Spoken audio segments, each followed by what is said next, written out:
Je voulais quand même qu'on parle d'un des événements qui a été annoncé, qui était annoncé, je crois, il y a 2 semaines, il me semble. Ouais, il y a 2 semaines, tout pile. L'album, du coup, la sortie de l'album de La Fève. On savait pas si ça allait être. Je savais pas si ça allait être pour fin 2023 ou début 2024. Elle est incroyable, la cover. Je la trouve incroyable. Mais moi, que dire, ouais, en vrai, très hype. Voire plus que très hype en fait, parce que vu ce qu'il nous a servi sur la dernière mixtape, moi je considère que vraiment il est capable pour moi de sortir un album de l'envergure de Trinity, de Lelo, et peut-être même plus. Donc pour moi ce gars je l'ai toujours vu comme l'artiste qui était à l'aube de créer quelque chose. Et quand je dis créer quelque chose, c'est pas comme. Parce que le truc aussi avec le mainstream, je trouve, c'est qu'il se réinvente. Enfin, il vient pas.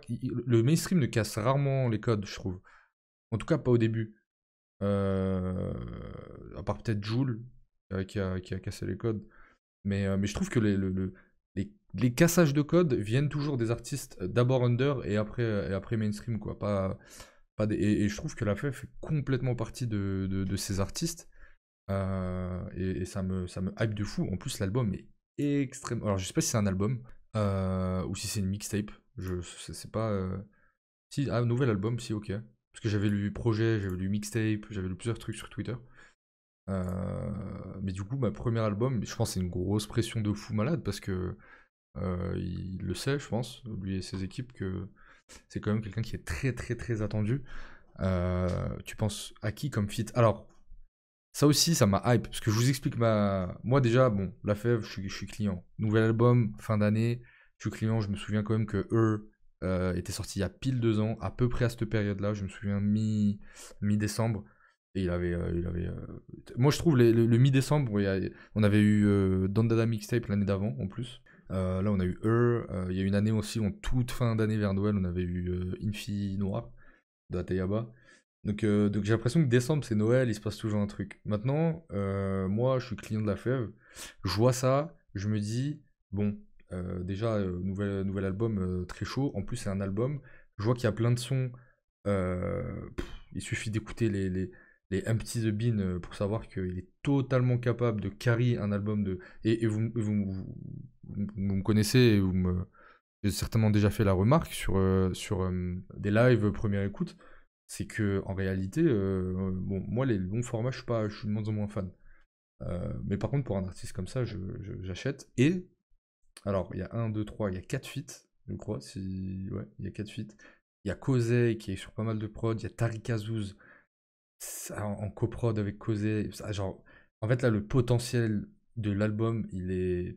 Je sais pas. Il y a un truc. Pour moi, il peut faire un classique là. Peut-être pas, mais pour moi, je pense qu'il peut se cacher un classique du rap français derrière ça. Et vraiment, je pèse mes mots.